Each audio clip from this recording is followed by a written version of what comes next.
है ना जी बिस्मिल्लाहिर्रहमानिर्रहीम। Please mute yourself.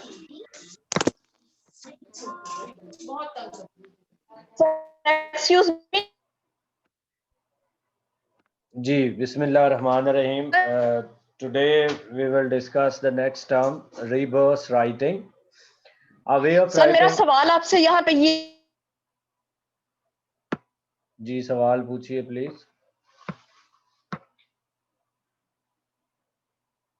अभी कोई सवाल पूछ रहा था, चले लास्ट में पूछ लीजिएगा प्लीज।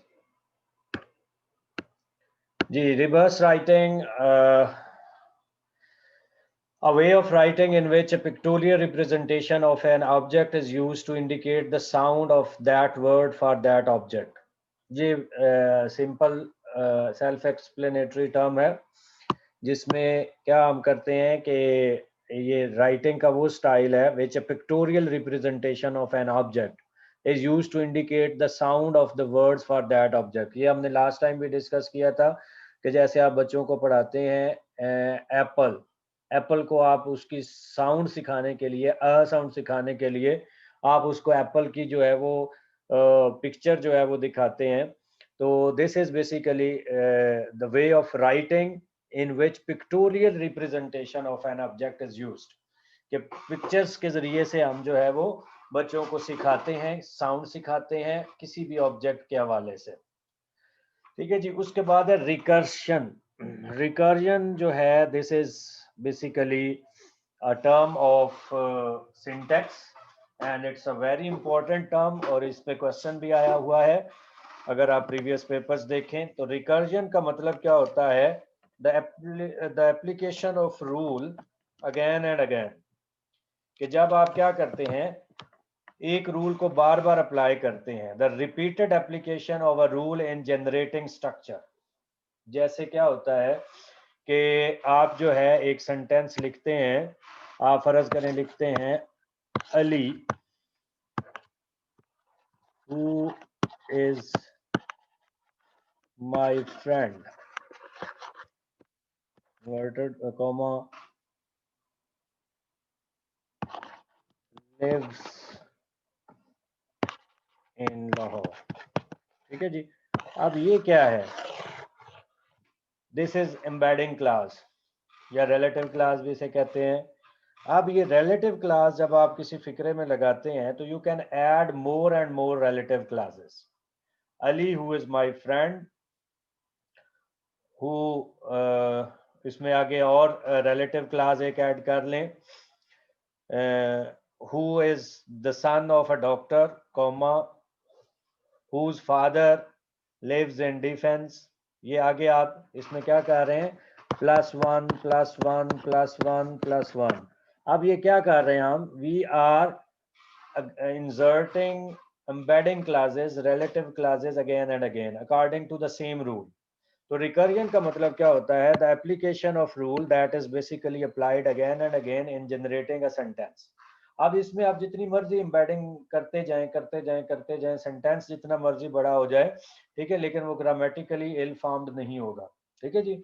सिंटैक्स में दो टर्म यूज होती हैं, एक होती है इल फॉर्म्ड और एक होती है वेल फॉर्म्ड। इल फॉर्म्ड वो वाले सेंटेंसेस होते हैं जो ग्रामेटिकली इनकरेक्ट होते हैं, और वेल फॉर्म्ड वो वाले सेंटेंस होते हैं जो ग्रामेटिकली करेक्ट होते हैं।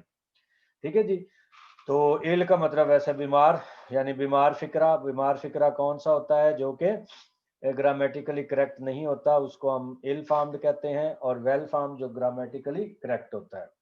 Hope you have got.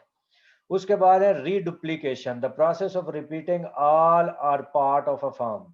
किसी एक फॉर्म को आप बार बार जो है वो, ये रिलेटेड है, रिकर्जन जो है वो रूल में आ जाता है जनरेटिंग स्ट्रक्चर में, और रीडुप्लीकेशन का मतलब भी ऑलमोस्ट सेम ही है। The process of repeating all or part of a form, कि एक फॉर्म को आप बार बार किसी भी तरह से रिपीट करते जा रहे हैं।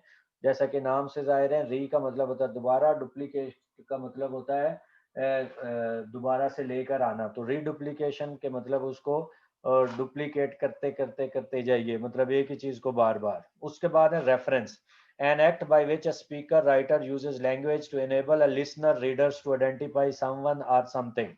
रेफरेंस का मतलब क्या होता है कि ये वो एक्ट है जिसके जरिए से स्पीकर या राइटर जो है वो लैंग्वेज इस्तेमाल करता है किसी भी लिसनर को इनेबल करने के लिए कि वो किसी चीज को आइडेंटिफाई कर ले, किसी चीज को देख ले, किसी शख्स को, किसी चीज को।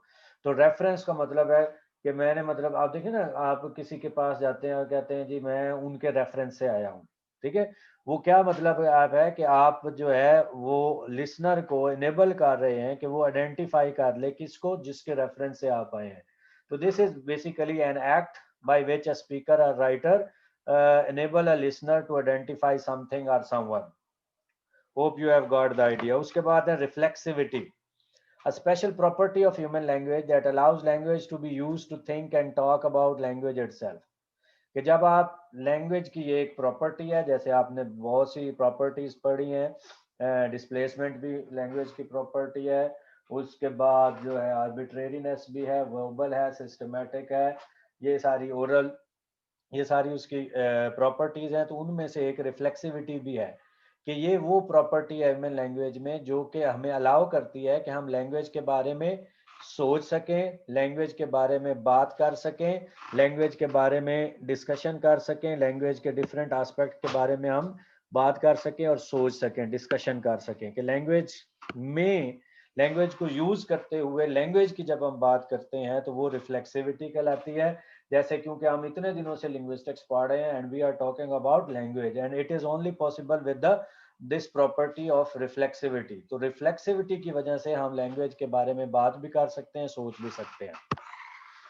उसके बाद बड़ी ही इंपॉर्टेंट टर्म है रजिस्टर। रजिस्टर जो है ये मैंने पहले भी आपको बताया है, a conventional way of using language that is appropriate in a specific situation, occupation, topic, characterized by the use of special jargons. Character register जो होता है ये है variety of language according to the users. कि मैं अगर teaching से belong करता हूँ तो मेरी लैंग्वेज की डोमेन और है, मेडिसिन की डोमेन और है, मेडिसिन का रजिस्टर और है, लॉ का रजिस्टर और उसके अंदर जो प्रोमिनेंट वर्ड्स होते हैं जो कि उस डोमेन को शो करते हैं वो जॉर्गन्स कहलाते हैं, ठीक है जी। तो ये बड़ी इंटरेस्टिंग फैक्ट भी है कि रजिस्टर की वायलेशन भी होती है, ठीक है। अब आपको मतलब any one of you can give example of the violation of register, क्योंकि मैंने सबको म्यूट किया हुआ है, टाइम ज्यादा लग जाता है, आज हमने इसको खत्म करना है।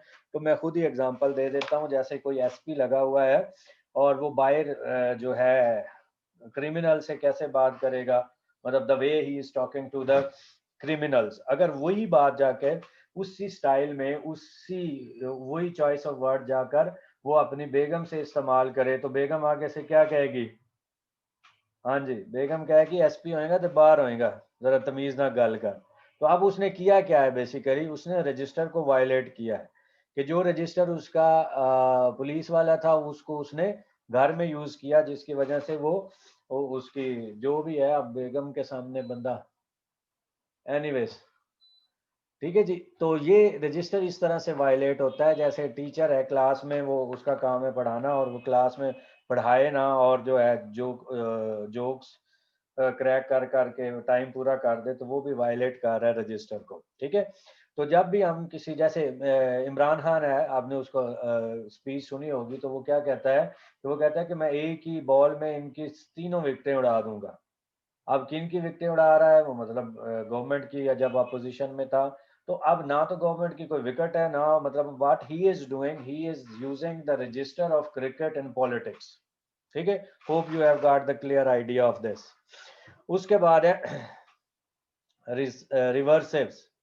रिवर्स से जैसे नाम से जाहिर है, antonyms in which the sorry relation maxim, the assumption in conversation that you will be relevant. ये वही ग्राइस के मैक्सिम है जो मैंने पीछे आपको 3 बताए हैं। तो उसमें ये है कि रिलेशन से रिलेट करता है कि जो आप बात कर रहे हैं, जिस टॉपिक पे बात हो रही है, आप उस तरह से बात कर रहे हैं, उसी टॉपिक पे बात कर रहे हैं, आप बात को घुमा नहीं रहे। अगर हम लिंग्विस्टिक्स की बात कर रहे हैं तो we are concerned with linguistics, we are not going to talk about literature, social sciences and other domains of knowledge, ठीक है। तो क्योंकि लिंग्विस्टिक्स की क्लास है तो हमें मैक्सिमम ऑफ जो है रिलेशन को फॉलो करते हुए सिर्फ इस क्लास में लिंग्विस्टिक्स की बात करनी चाहिए। अगर हम किसी और टॉपिक की बात करते हैं जो कि अक्सर कभी कभार हो भी जाती है, तो वो फिर आप क्या कर रहे हैं, you are violating the maximum of relation. ठीक है जी। तो मैक्सिमम ऑफ रिलेशन का मतलब है कि जो टॉपिक पे आप बात कर रहे हैं तो वो स्ट्रिक्टली रेलिवेंट हो, वो सारी बात, सारी डिस्कशन उसके हवाले से। क्लियर होगी जी बात। Then comes रिवर्सिव्स। रिवर्सिव्स जो है रिवर्स से है, जैसे आप गाड़ी रिवर्स करते हैं, बैक करते हैं। Antonyms in which the meaning of one is the reverse action of the other, जैसे ड्रेस, अनड्रेस, इस तरह के सारे जो होंगे एंटोनिमी होगी वो रिवर्सिव्स कहलाएंगे। ड्रेस, अनड्रेस, रेस्ट, अनरेस्ट, इस तरह के जो वर्ड्स हैं। उसके बाद है राइम। मैंने पहले आपको क्या बताया था, मैंने बताया था कि आपका जो क्या उसको कहते हैं सिलेबल है, सिलेबल के दो पार्ट्स होते हैं, तीन पार्ट्स होते हैं क्या। एक है आपका ऑनसेट, न्यूक्लियस और कोडा। ठीक है जी। अब कुछ जो लिंग्विस्ट हैं उन्होंने ऑनसेट और कोडा को मिक्स करके किसका नाम दे दिया है, राइम का नाम दे दिया है। ठीक है जी। तो अगर हम इसकी डेफिनेशन पढ़ें, the part of the syllable containing the vowel plus any following consonants also called rhyme. RIME भी पढ़ते हैं, RHYME भी पढ़ते हैं, दोनों वर्ड्स हैं। और ये सिलेबल की जो स्ट्रक्चर है ये इंपॉर्टेंट है एग्जामिनेशन पॉइंट ऑफ व्यू से। इस पे कोई ना कोई सवाल आपको आ जाना है तो काइंडली इसको अच्छी तरह से पढ़ें। मैं दोबारा से रिपीट कर रहा हूँ, सिलेबल की तीन पार्ट्स होते हैं। नंबर 1 जो है वो ऑनसेट है, नंबर 2 न्यूक्लियस है, नंबर 3 कोडा है। और अब न्यूक्लियस और कोडा को मिलाकर हम उनको राइम भी कहते हैं। ठीक है जी। तो अगर इस हवाले से देखें तो दो पार्ट हैं, ऑनसेट और राइम। और अगर उस हवाले से देखें तो तीन पार्ट हैं, ऑनसेट, न्यूक्लियस और कोडा। Hope you have got the idea. Right year advantage, the fact that human typically hear speech sounds more readily via the right ear। ये आप थोड़ा सा ऑब्जर्व कभी आपने नहीं किया, ये बड़ा ये एक प्रूवन फैक्ट है। और आप रोज जो है ये जो औरतें हैं जब ये कान लगाती हैं दरवाजे के साथ, तो जरा देखिएगा ये राइट कान लगाती हैं या लेफ्ट कान लगाती हैं। मतलब औरतों की मैं वैसे मिसाल दे रहा हूँ, बंदे भी ऐसे ही करते हैं, आप नाराज ना हो जाएं लड़कियां। ठीक है जी। तो राइट ईयर एडवांटेज का मतलब क्या है कि ह्यूमन जो है वो टिपिकली जो है वो ज्यादा किस कान से सुनते हैं, राइट ईयर से सुनते हैं। जब भी आपने कोई गौर करना हो तो फिर आप क्या करते हैं, राइट ईयर जो है वो उससे कंसंट्रेट करते हैं। या अगर कोई अंदर बात कर रहा है तो बाहर से आपने सुननी है, तो आप जरा गौर कीजिएगा, कोई भी सुन रहा हो या आप खुद भी सुने तो जरा ध्यान से देखिएगा, एनालाइज कीजिएगा। तो वो राइट ईयर जो है वो दीवार के साथ या खिड़की के साथ या वो क्या उसको कहते हैं वो दरवाजे के साथ लगाएगा। और अमूमन ज्यादातर लोग राइट ईयर से फोन भी सुनते हैं, लेफ्ट से भी सुनते हैं, लेकिन ज्यादातर जो एडवांटेज है वो राइट ईयर का होता है। क्लियर होगी जी बात। उसके बाद है सैपर-वोल्फ हाइपोथेसिस। इसको आपने पीछे चैप्टर में जहां दिया हुआ है वहां से एक दफा जरूर पढ़ना है। ठीक है। Sapir Whorf, the general idea that differences in language structure cause people to view the words differently. होता क्या है, from the name of two American linguist Edward Sapir and Benjamin Whorf. Edward Sapir और बेंजामिन वुल्फ जो हैं ये दो शख्स थे, दो लोग थे जिन्होंने क्या किया, जिन्होंने मिलकर ये एक हाइपोथेसिस जो है वो दिया। और ये हाइपोथेसिस जो है उन दोनों के नाम पर आया। एक का नाम क्या था, सैपर था, और दूसरे का नाम वुल्फ था। तो इसलिए इसको सैपर वुल्फ हाइपोथेसिस कहते हैं। ये नाम आप याद रखिएगा। अब ये है क्या, basically general idea that differences in language structure cause people to view the word differently. थोड़ा सा समझने की बात है आसान सा कॉन्सेप्ट। जरा थोड़ी सी अगर आप उसको देख लें, समझ लें तो दैट वुड बी इजी। कि differences in language structure, obviously different languages have different structures, cause people to view the word differently। कि जो डिफरेंट स्ट्रक्चर है लैंग्वेज की, उनको बोलने वाले लोग जो हैं वो दुनिया को मुख्तलिफ एंगल से, मुख्तलिफ अंदाज से, मुख्तलिफ तरीके से देखते हैं। जैसे एक अगर लैंग्वेज है उसकी स्ट्रक्चर डिफरेंट है, दूसरी की स्ट्रक्चर डिफरेंट है, तो दो दो L1 बोलने वाले हैं, जैसे L1 स्पीकर हैं और L2 स्पीकर हैं, ठीक है जी। L1 जो है वो स्पीकर कौन से हैं और L2 स्पीकर कौन से हैं, इसकी जो आपकी स्ट्रक्चर है वो डिफरेंट है, ठीक है जी, और इसकी स्ट्रक्चर डिफरेंट है। किसकी बात हम कर रहे हैं? लैंग्वेज स्ट्रक्चर की बात कर रहे हैं। अब ये जो दो लैंग्वेज हैं, L1 के जो स्पीकर हैं और L2 के स्पीकर हैं, इनका जो व्यू है, view about the world, that would be different. समझ आ गई बात की? तो सैपर-वोल्फ का हाइपोथेसिस ये फरमाता है कि जो जनरल आइडिया है लैंग्वेज का, वो लैंग्वेज टू लैंग्वेज वेरी करता है। हर स्पीकर के जो हर लैंग्वेज के जो स्पीकर्स हैं उनका व्यू जो है about the word that is different from the other speaker. जैसे L1 का एक व्यू अबाउट द वर्ड है, जैसे अगर हम पर्सनल एग्जांपल लेते हैं तो आपका व्यू ऑफ वर्ड और है, मेरा व्यू ऑफ वर्ड और है। इसी तरह वो जो स्पीच कम्युनिटीज हैं, यहाँ पे एक और इम्पोर्टेंट बात आ गई। स्पीच कम्युनिटी क्या होती है? स्पीच कम्युनिटी का मतलब होता है the people, the group of people sharing the same language. अगर irrespective of the geography, sharing the same language irrespective of the geography, कि लैंग्वेज उनकी सेम है, ज्योग्राफी डिफरेंट है, मतलब यहाँ के पंजाबी स्पीकर और कनाडा के पंजाबी स्पीकर, ठीक है, वो obviously they live in different countries but they belong to the same speech community. तो स्पीच कम्युनिटी का मतलब है sharing the same language irrespective of geography. तो अब ये जो स्पीकर्स हैं, जैसे पंजाबी स्पीकर्स हैं, उर्दू स्पीकर्स हैं, इंग्लिश स्पीकर्स हैं, इनका जो व्यू है about the world that is something different. इसको थोड़ा सा डिटेल से आप पढ़ेंगे, बुक के अंदर दिया हुआ है, तो फिर आपको इससे की ज्यादा समझ आ जाएगी, ठीक है जी। The next term is schema, a conventional knowledge structure in memory of specific things such as supermarket food is displayed on shelf arranged in aisles। Schema क्या होता है कि जैसे आप एक वर्ड यूज करते हैं स्कीम, स्कीम ऑफ स्टडीज, कि आप तरीकाकार। अब ये स्कीमा जो है that is a conventional knowledge structure in memory for specific thing, कि आपकी मेमोरी के अंदर किसी खास चीज की एक स्ट्रक्चर बनी हुई है, दैट इज कॉल्ड स्कीमा। जैसे अगर मैं कहता हूं जी जाना है जी सैलून जाना है या ब्यूटी पार्लर जाना है, ठीक है, लड़कियां जरा ज्यादा हैं तो हम जरा ब्यूटी पार्लर की एग्जांपल देते हैं। तो ब्यूटी पार्लर का नाम सुनते ही आपके माइंड में एक क्या बनता है, एक स्ट्रक्चर डेवलप होती है, स्पेसिफिक थिंग्स, एक चेयर है, आगे मिरर है और बड़ी ही कॉस्मेटिक्स पड़ी हुई हैं। तो ये जो सारी चीजें हैं ये स्कीमा के अंडर आती हैं। Hope you have got the idea. उसके बाद शुआ, शुआ मैंने आपको बताया था शुआ क्या होती है। शुआ जो है ये द शॉर्टेस्ट वाउल, और इसकी सिंबल क्या थी, ये अबाउट में आती है, एन अदर में आती है। A mid central walls often used in an unstressed syllable, ठीक है जी। अगर आप मैं थोड़ा सा यहाँ पे ड्रॉ करके आपको दिखाऊं तो ये आपका कॉर्डिनल वॉल चार्ट कहलाता है।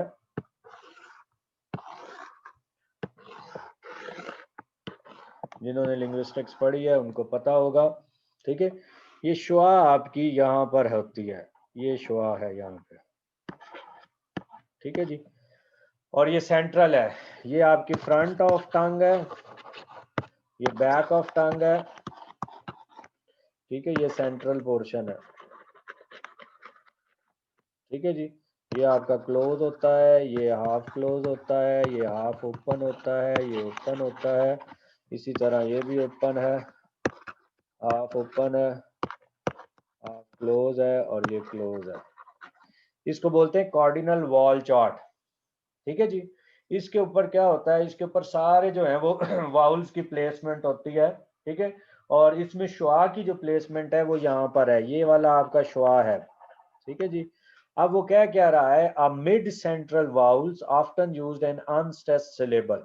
और मैंने, अगर आपने मेरा पिछला फोनेटिक्स एंड फोनोलॉजी वाला लेक्चर सुना है तो उसमें मैंने बताया था कि शुआ जो है वो कभी भी स्ट्रेस नहीं लेती। ठीक है जी। तो यानी be like a schwa that never comes under stress. जिंदगी में भी याद रखें असूल कि स्ट्रेस नहीं लेना। ठीक है, जैसे भी हालात हो, अगर आप स्ट्रेस लेंगे तो obviously you couldn't perform well. ठीक है, तो बी लाइक श्वा, श्वा की तरह हो जाए दैट इज नेवर स्ट्रेस, और इस पर कभी स्ट्रेस नहीं आता। ठीक है, और ये mid vowel central mid central vowel है, जैसे मैंने आपको उस पे बनाकर दिखा भी दिया। ठीक है जी। Then comes script, a conventional knowledge structure in memory for the series of action involved in events such as going to the dentist. ठीक है जी, इसको एक दफा रीड आउट कर लीजिएगा, मैं जरा आज इसको खत्म करने की कोशिश करनी है। Second language learning, the process of developing ability in another language after L1 acquisition. मैंने पहले ही आपको बता दिया था, L1 अक्वायर की जाती है, L2 जो है वो लर्न की जाती है। ठीक है जी। और लर्न का मतलब है टू डेवलप द एबिलिटी। किसी भी लैंग्वेज की एबिलिटी को जब हम डेवलप करते हैं तो वो उसकी एक्विजिशन कहलाती है, या उसकी क्या कहलाती है, लर्निंग कहलाती है। तो सेकंड लैंग्वेज लर्निंग जो है L2 लर्निंग है, L1 के बाद ये L2 होती है। L1 आपकी जो है वो नेटिव लैंग्वेज होती है, और L2 आपकी सेकंड लैंग्वेज होती है। इस सेशन के बाद हम 10 मिनट की ब्रेक लेंगे फॉर नमाज। ठीक है जी। उसके बाद है segment, an individual sound used in language. Language के अंदर जो डिफरेंट फनीम्स हैं, साउंड्स हैं, उनको सेगमेंट्स भी बोलते हैं, या साउंड सेगमेंट भी उन्हें कहा जाता है। Semantic features, basic elements such as human included as plus और minus used in analysis of the components of word meaning.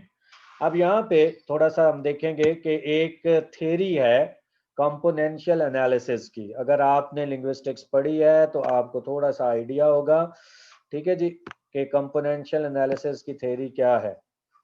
Componential analysis में क्या होता है कि हम इस तरह से कुछ बनाते हैं। ठीक है जी, यहाँ पे हम जो है वो वर्ड लिखते हैं या टर्म लिखते हैं। ठीक है जी, और यहाँ पे हम एनिमेट, नॉन एनिमेट, या जो है, अब इसमें क्या होता है, टर्म जैसे मैन है तो मैन एनिमेट है, नॉन एनिमेट है, एनिमेट है, तो यहाँ पे हम प्लस लिखेंगे, यहाँ पे माइनस लिखेंगे। इसी तरह हमारे पास है टेबल है, तो टेबल एनिमेट है नहीं है, यहाँ पे माइनस लिखेंगे, यहाँ पे प्लस लिखेंगे। तो ये जो थ्योरी है सिमेंटिक्स के अंदर, एक थ्योरी है कंपोनेंशियल एनालिसिस की, उसमें हम क्या करते हैं, सिमेंटिक फीचर्स की बेस पे उसका एनालिसिस करते हैं, प्लस माइनस लगा के। अगर एनिमेट है या ह्यूमन है तो हम प्लस लगाएंगे, नॉन ह्यूमन है तो हम माइनस लगाएंगे, जैसे मैंने आपको बता दिया। उसके बाद है semantic role, the part played by a noun phrase such as agent in the event described by the sentence. पीछे हमने एक्सपीरियंसेस भी पढ़ा, एजेंट भी पढ़ा, तो उसमें सारे क्या होते हैं, जो semantic role that is played by the noun phrase. ठीक है, वो एजेंट के तौर पर भी होता है, वो एक्सपीरियंसर के तौर पर भी हो सकता है, वो जो है समटाइम्स जो है वो लोकेशन के सेंस में भी होता है, जैसे मैं हमने पीछे एक एग्जांपल भी पढ़ी थी, in the classroom, the classroom जो है वो लोकेशन थी। उसके बाद semantics is the study of meanings of words, phrase and sentences. ये बड़ी क्लियर सी बात है। Shape, the configuration of hand as an articulatory parameters, जब बोलते हुए हम हाथों की मूवमेंट जो करते हैं उसको शेप बोलते हैं। Signed English, using English sentences with sign instead of words are also called manually coded English or MCE. MCE का मतलब क्या है, manually coded English। तो signed English क्या होगी, English using English sentences with signs, कि हम साइंस के जरिए से इंग्लिश के सेंटेंसेस को इस्तेमाल करते हैं या बोलते हैं वर्ड्स की बजाय। ठीक है जी। तो ये एक अलग तरह की लैंग्वेज होती है, जैसे साइंड इंग्लिश या साइन लैंग्वेज। ठीक है, communication system using the hands with the face and other parts of the body. उसी के साथ ही है स्लैंग। स्लैंग ये क्लोकियल से होता है, जैसे हम बोलते हैं हम लॉल्स, और वो जो है wanna, I wanna see you, wanna be with you. अब ये वाना जो है ये क्या है, ये असल में है want to, I want to be with you, तो वाना बी विद यू, ठीक है। तो ये इस तरह के words or phrases use instead of more conventional form by those who are typically outside established higher status, ठीक है जी। ग्रुप जो मतलब जो टिपिकली कन्वेंशनल फॉर्म्स की बजाय हम जो है खुद बनाकर बोलते हैं उनको कहते हैं स्लिप ऑफ ईयर। जैसे स्लिप ऑफ टंग होती है, ऐसे स्लिप ऑफ ईयर होती है कि ईयर होती है कि जैसे मैंने कुछ कहा और आपने कुछ और सुना, ठीक है, तो उसको क्या कहेंगे, स्लिप ऑफ एयर। पढ़ लीजिएगा, मैं उसको उसमें जाने कॉन्सेप्ट समझा दिया है। इसी तरह स्लिप ऑफ टंग है कि जब आप बात करते हैं तो बोलते हुए मैंने कुछ और कहा और अगले ने कुछ और सुना, ठीक है। जैसे वो शेर भी है ना, एक नुक्ते ने हमें महरम से मुजरम कर दिया, हम दुआ लिखते रहे वो दगा पढ़ते रहे। तो मतलब थोड़ा सा जो है वो स्लिप ऑफ टंग भी हो सकती है, स्लिप ऑफ ईयर भी हो सकती है। सोशल कैटेगरी, ये मैंने आपको पहले भी बता दिया है, category in which group members are defined by the social connection, कि ग्रुप मेंबर्स को उनके सोशल कनेक्शन के हवाले से क्या किया जाता है, डिफाइन किया जाता है, एक्सप्लेन किया जाता है। सोशल डायलेक्ट, डायलेक्ट जो होती है वो रीजनल वैरायटी होती है। सोशल डायलेक्ट को सोशियोलेक्ट भी बोलते हैं।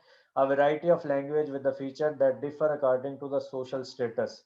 अब सोशल स्टेटस जो है वो बहुत से बेसिस पे, सोशियो इकोनॉमिक बेसिस पे होता है। सोशियो इकोनॉमिक का मतलब क्या होता है कि दौलत की बुनियाद पर, जैसे किसी के पास ज्यादा पैसा है तो वो बहुत ज्यादा है तो royal family, elite class, elite से आ जाए तो हाई हायर क्लास, फिर आपकी आ जाती है मिडिल क्लास, फिर आती है लोअर मिडिल क्लास। इस तरह ये जो स्लैब्स हैं, ये जो डिवीजन है, ये on the basis of socio economic है, ठीक है। तो सोशियो इकोनॉमिक लेवल पे जो ग्रुपिंग होती है और उन ग्रुप्स की जो है वो डिफरेंट जो है वो लैंग्वेज होती है, उसको सोशल डायलेक्ट कहते हैं। लैंग्वेज तो वही होती है, वैरायटी जरा डिफरेंट, डिफरेंस उसमें जो आता है उसको आप सोशल डायलेक्ट कहते हैं। सोशल जेंडर, वही जेंडर जो है ये सोशल टर्म है। Distinction between individual in the role women and man, ठीक है जी। ये सोशल है। मैंने बताया था ना, मेल और मैन और वीमेन, मेल और फीमेल, जेंडर और सेक्स, सेक्स जो है वो बायोलॉजिकल टर्म है और जेंडर जो है वो सोशल टर्म है। तो सोशल टर्म में हम मैन वीमेन की बात करते हैं। उसके बाद है social marker, a linguistic features that mark the speaker as a member of a particular social group। अब देखें, हमारे अंदर कौन सी ऐसी क्वालिटी है जो हमें क्या करती है, हमें एक सोशल ग्रुप में लाकर खड़ा करती है, या हमारे ऊपर कौन सी ऐसी, कौन सा मार्कर है जो कि, जैसे देखिए आप टीचर हैं तो you are in the domain of the teacher education, तो वो जो बीइंग अ टीचर जो है वो आपका मार्कर है, that brings you in the category of the education, ठीक है। तो लिंग्विस्टिक्स, लैंग्वेज के हवाले से जो कुछ लिंग्विस्टिक्स फीचर्स होती हैं जो कि स्पीकर्स को किसी भी पर्टिकुलर ग्रुप का मेंबर बनाती हैं, और वो जो चीज उसको पर्टिकुलर ग्रुप का मेंबर बनाती है उसको सोशल मार्कर कहते हैं। सोशल वेरिएबल, वेरिएबल वो चीजें होती हैं जो आपको दूसरे से डिफरेंट करती हैं ठीक है जी। जैसे मेल एक वेरिएबल है, फीमेल मेल फीमेल से अलग होता है। A factor such as working class or middle class, यहाँ पे उसने वर्किंग और मिडिल क्लास की एग्जांपल दी है, that is used to identify one group of speaker as different from another, ठीक है जी। सोशल जो है डिफरेंस जो है वो मतलब मिडिल क्लास, ये इसमें सोशियो इकोनॉमिक लेवल पे बात की है, तो जो आपकी वर्किंग क्लास है वो मिडिल क्लास से डिफरेंट है। तो वो ये वर्किंग क्लास का होना या मिडिल क्लास का होना, मेल का होना, फीमेल का होना, अमीर का होना, गरीब का होना, ये सारे सोशल वेरिएबल हैं। उसके बाद है सोशियोलेक्ट, ठीक है। ये एक सोसाइटी का जो वैरायटी, एक पर्टिकुलर सोसाइटी जो लैंग्वेज की वैरायटी यूज करती है उसको सोशियोलेक्ट बोलते हैं।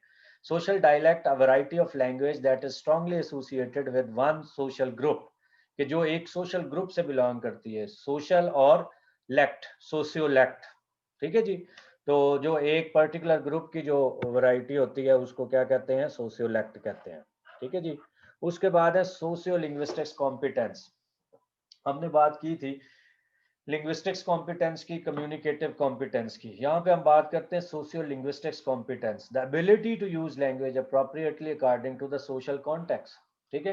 कि आप एक सोशल कॉन्टेक्स्ट में अगर सही तरह से बात कर लेते हैं, उस कॉन्टेक्स्ट को देखते हुए, उस स्पीकर को देखते हुए, उस सिचुएशन को देखते हुए, ठीक है, और वो सोसाइटी के अंदर हो, तो उसको आप सोशियो लिंग्विस्टिक कॉम्पिटेंस कहते हैं। उसके बाद टर्म है सोशियो लिंग्विस्टिक्स, ये सेल्फ एक्सप्लेनेटरी टर्म है, the relationship between language and society. ठीक है जी।